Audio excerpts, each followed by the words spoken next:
Hi guys, so we're here with a new video, and this video will be my should you main Death Knight in World of Warcraft Dragonflight PvP, and I'm going to discuss about the Frost tree, the class tree, and the Unholy tree, and you will see the timestamps here below. But I'm going to discuss really quickly Blood. I'm not going to promote Blood DK in PvP because I don't think it is at the right state yet for tanks. I hope they are going to do the switch, like flip the switch on tanks and actually change multiple things, how tanks are behaving. I did a video about should you main warrior. I did talk about protection, and I went in depth on the solutions on what you guys could bring. I mean, Blizzard could bring to the tank specs in PvP and how to make them less obnoxious. But so if you want to see my take about that, you can go to the warrior video. At the end of the video, I do rant a bit about that. Anyways, Blood Tree is not really made for PvP at all, in my opinion. It's either is going to be busted, unkillable, or cheesy. And as a whole, it means that the death of the spec Blood Decay isn't as good as, let's say, previous expansion. I play Wrath of the Lich King, right? I do play DK as well, and Blood DK is a tank spec, but Frost DK is also a tank spec, and Unholy DK could also tank, not in raids, but also in dungeons. But it doesn't matter how you look at it, Blood DK can perform as a DPS in PvP. It is not obnoxious to play against. I feel like you still have a shot, especially if they are building for damage. You'll have a shot at killing them, and pretty much their damage is locked into armor penetration. But with the Blood DKs in retail, there is no real building up for a DPS-ish gameplay, and that's not possible because it is tied with gear, and I feel like gear for Blood DKs will always be tanky, will always mitigate too much damage to actually be competitive in arenas, and they have to slap a 30% increased damage done towards tanks. So I hope they change that. But that was my intersection about Blood. Now let's talk about the class tree and Frost Decay as a whole. So I made the class tree and the Frost Decay tree. Please take it with a grain of salt. It is pre-patch. It is not a guide. It is not a you should pick those abilities in PvP right now, because I'm not really counting on pre-patch to actually do a guide. Again, Covenant abilities are available. It means that you can do Abomination Limb in arenas while not having Abomination Limb, which opens up Empower Rune Weapon, which opens up different roads. So I feel like it's not really competitive to speak about it. But let's talk about class tree. What do you win as a Frost Decay and what do you lose as a Frost Decay? So the things I see first and foremost is you get AMS and improved AMS anti-magic barrier. So you do get the Unholy DK barrier for playing versus classes. So that's very interesting because you didn't have that at your disposal. But you also have a few things that are also very interesting, like for example Death Pact. You do not take that in Shadowlands normally. You do take Wraithwalk. Now you can take both. You also take Blinding Sleet, excuse me, Blinding Sleet, and you do have the possibility to also have a stun, which is Asphyxiate, and that is a possibility that you didn't have previously. And you will see with Unholy DKs, you will get Blinding Sleet as well, so that becomes also very interesting for CC. So you have a lot more freedom at doing that CC and actually be a very good class overall in arenas, because you will have a lot of utility behind that. Now it's a level 60 build, so you do not have like all the points required to make that build the best. But Will of the Necropolis is a blood talent normally in Shadowlands. Now it is available to all classes, so it means whenever you're dropping 30% health, you will have a 35% wall on you, so you will be harder to kill.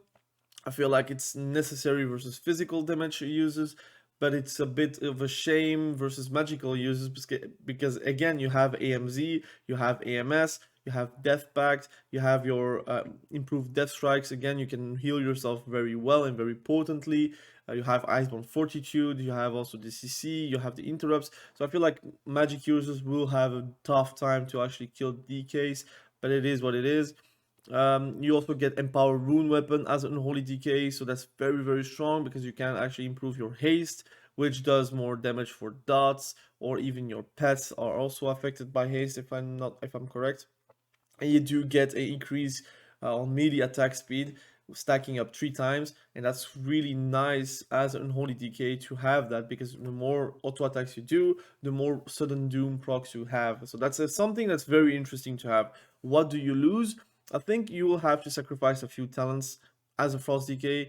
For example, Raise Dead, I do not take it. I think there is a world where you take Raise Dead, Cleaving Strikes, and Sacrificial Pact in PvP, in arenas, but I feel like it's too many points to actually get that Sacrificial Pact. I don't think Raise Dead is something good by itself for Frost DK, so warranting just 1 point is already too much. 2 points, which is Cleaving Strikes, which is something that you really do not do in PvP, at least not in arenas. And Sacrificial Pact, yeah, it's something that's interesting again, but you have Death Pact, you have your improved Death Strike, you have your Icebound Fortitude, you have your stunts, you have improved absorbs on you, and that's quite nice because, again, Discipline Priests are going to be more natural with a Frost DK because you can, or an Holy DK, because you can have a 15% more effectiveness on shields. That's quite nice as well. You get Wraith Walk pretty easily. I feel like it's going to be very difficult to get Soul Reaper. It's very difficult to get Unholy Endurance, to be honest. You have a lot of things that you're going to lose from PvP talents, for example, like Death's Echo. I feel like that's also a talent that's very, very hard to get. I don't feel like anyone is going to go that deep as Frost DK or Unholy DK. And you have Abomination Limp, but you do lose the Soul Conduit and the Legendary. So the damage will not be comparable. It will be nice to keep the targets with you, but you're not going to do insane amount of damage with Abomination Limp, especially as Frost. As Unholy DK, you still have Mastery, which improves shadow damage, but it is not going to do as much damage as in Shadowlands, and which is good because you don't want to have ACC disrupt ability to do huge amount of damage, because then you have to nerf other parts of the kits. So I feel like it's a very good thing. You also have like proliferating chill, which is giving you chain of ice affecting one additional nearby enemy. It's quite nice so that you don't have to spam chains of ice with 1 rune becomes 2 runes, while here you will only have to spend 1 rune versus immediately, for example, which is something very nice and very like noticeable. You can also get permafrost, so you get a absorb shield on you at any time, so that's quite nice. And I feel like there is a lot of great things going on as a Frost and Unholy DK.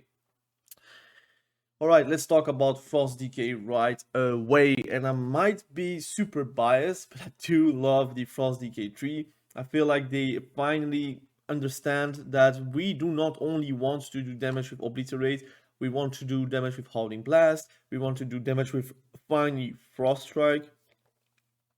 We did like the Frost Realm Legendary, which gives us a AoE stun. We have multiple legendaries on that tree, and I'm going to discuss it right away. One thing you should note, since you're level 60, you will have not enough points to get Obliteration. The only way to get Obliteration is by actually not playing two-handers. So Might of the Frozen Waste is bye-bye, and you also will sacrifice the fun talent, which is Shattering Blade. But I'm going to discuss point per point the things that I feel like is interesting for PvP. One thing that is interesting is Chill Streak is now a talent and not a PvP talent, which opens up other PvP talents usage, like for example, you have Necrotic Aura, Strangulate, and then you have like a flex talent, which could be Spell Warden versus casters, or it could be Dead of Winter if you want more disruption with your Remorseless Winter, or Delirium, or Death Shield. But I feel like they're going to add more PvP talents because this is very, very low, or at least a very low amount of PvP talents. But I'm looking forward for next PTR changes. All right, let's talk about the tree. You have a lot of great things. You still have to have Howling Blast, Rhyme, Remorseless Winter, Improved Rhyme, and Chill Streak because that is quite nice to have if you want to do damage in cleave, but also just in general damage from afar and damage AoE wise, and it will do a lot of damage in general. Your Frost Strike is pretty much baseline. You have Obliterate, Killing Machine, and improve Frost Strike. And this time, I think it is worth it to actually improve your Frost Strike damage because you have one good talent, which is Shattering Blade. When Frost Strike damages an enemy with 5 stacks of Razor Eyes, it will consume them to deal an additional 100% damage. And I feel like there is a way where you could play dual wield instead of two-hander, where you will have the Razor Eyes and the other Rune Forge enchant. I don't even know the name anymore. It is Fallen Crusader, and you will have the best of both worlds, right? You will stack super rapidly, and you will always consume that for amounts of damages that are actually very comparable to a big Obliterate crit whenever you're doing a Pillar Go, for example. You still have Pillar of Frost, but you do gain Ice Cap very, very easily, which is comparable and applicable with obliteration. So it means that you will have a lot more Pillar of Frost goes, and people will not be always in sync with your offensive CDs. Something that is very, very interesting in PvP, because if they are on sync always with your Pillar of Frost, you will have a tough time to kill someone. But now if your Pillar of Frost is coming at 30 seconds CD, for example, if you're like very crit heavy, you will have a Pillar of Frost before they get a disarm, and that's pretty big in twos, because in twos, if you're playing versus a warrior, you know whenever you're doing a Pillar of Frost, you will get disarmed regardless, except if they are CC'd. But then you will have to need a lot of external help. With this, you will have a lot more goes, and you will have a lot more damage that is more controlled. But also, you have a lot more legendaries at your disposal. You have Frigid Executioner, or you could take Rage of the Frozen Champion if you want more rhymes and more Howling Blasts, or more runic regen, which is good for the Breath of Sindragosa build if you want to play PvE. You have a build which requires, like, for example, two-hander, so you have Might of the Frozen Waste, and every time you do a auto-attack critical strike, you will get a Killing Machine. And you know, whenever you get a Killing Machine, you get Frost damage, and Frost damage is, like you know, improved with Mastery. So you have a lot of synergy going on with crits. You want to have crits on your like stats allocation because you want to do more obliteration damage from your killing machines. And how do you get killing machines? By doing crits. And how do you improve the damage from those crits? That is mastery. So now I think you will have to combine mastery and critical strike to actually do as much damage as possible. Of course, I don't know. I'm not level 70. I didn't make a guide yet. I didn't play a lot of Frost Decay in arenas yet. I also don't have the beta, so I don't really have an accessible way to test all these things. And the numbers are still going to be changed until the expansion is out. So there's a lot of great things that are going to switch, but I think the design is by itself a very, very nice. You get like strength whenever you're doing runic power ability, so that's quite nice. You get cold heart very easily if you really so desire. For example, in RPGs, it could do a lot of damage. Inexorable Assault is coming back, and it's something that is going to add up throughout the match, which is something that is very nice. You have like those talents are very, very nice for your crit build. You don't need to have a lot of baseline crit because of that, because you have Bone Grinder. Consuming Killing Machine grants 1% critical strike chance for 10 seconds, stacking up to 5 times. At 5 stacks, at 5 stacks, your next Killing Machine consumes the stacks and grants you 20% increased frost damage. So you want to do a lot of Killing Machines, so you get more crits, and with those more crits, you will have more Killing Machines, and with the Killing Machine consuming that 5 stack, you will do more frost damage, and whenever you get that 10 seconds frost damage increase, you can then go for a PLR frost go, and you will then do your frostwind fury. They will be stunned, and then you can just do freely your damage however you would like. And you have also something very nice, like for example cold-blooded rage. So frost strike has a 20% chance. Whenever you're level 70, you will get a 20% chance on critical strike to grant killing machine. So again, if you're doing crits, it will have more killing machines as a whole. So frost strikes will give you killing machines, auto attacks will give you quick killing machines. Your bone grinder is going to give you more crits, so you can actually crit more with your melees and with your frost strikes. Everything is really nice, and the good thing is frost strike will be usable and very noticeable. So you have shattering blade that actually is going to do 100% more damage whenever they are like consuming 5 stacks. So I feel like, again, like I said, there is a way where you could play a dual wield spec with both enchants and then do crazy amounts of damage. I could even imagine like double razor eyes dual wield, so you can just stack it up very fast and do even more damage. Avalanche is coming back to a lot of passive damage that is always going to be active every time you're throwing a holding blast with rhyme. You have the frost swap aid, although I feel like it's very hard to have it with current build because you need a lot of those interesting spells. But you can switch your builds into a more AoE side of things. So in RPGs, you're going to still be the king of AoE. So you have like improved rhyme, biting cold, 35% increased damage on Remorseless Winter. You also get Gathering Storm, again improvement on the damage of Remorseless Winter, and you get Everfrost, which is again improving the damage of Remorseless Winter. At one point it will do sick amount of damages, and you're going to have an easy time to cleave people up. And I feel like that's a valid way to play versus melee cleaves, for example. You can also improve your chill streak with a piercing chill and enduring chill, and you have empower rune weapons, so you could have a second stack if you so desire, although I feel like it's very hard to get with all those interesting talents. You have icebreaker, again trying to improve that hauling blast damage, and you can even go further beyond with breath of Sindragosa if you want to do PvE, but I feel like in PvP you should stop at icebreaker most of the time. So now, the question, should you main Frost DK?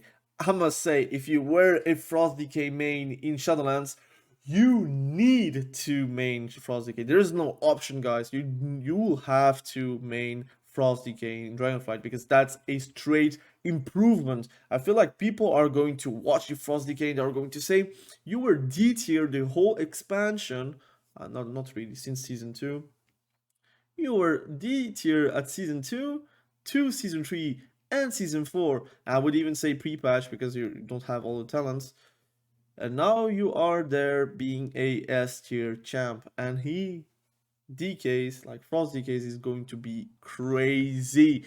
Guys, you need to understand I'm super excited.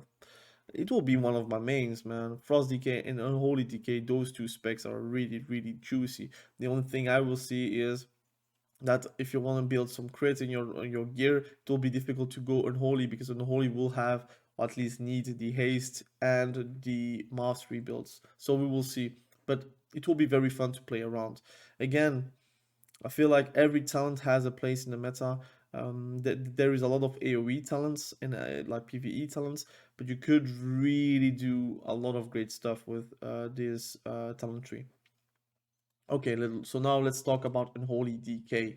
Unholy DK is fascinating, guys. Fascinating because there is a lot of interesting specs and builds that you can play as Unholy DK. So again, this is a bit switched. I mean, you have Abomination Limb because you want to do a lot of damage and you have Mastery to improve that. But let's talk about Unholy. Unholy has pretty much a lot of great things going on. You have like more of a popping, festering wounds on the left. So you have a lot of like festering wounds.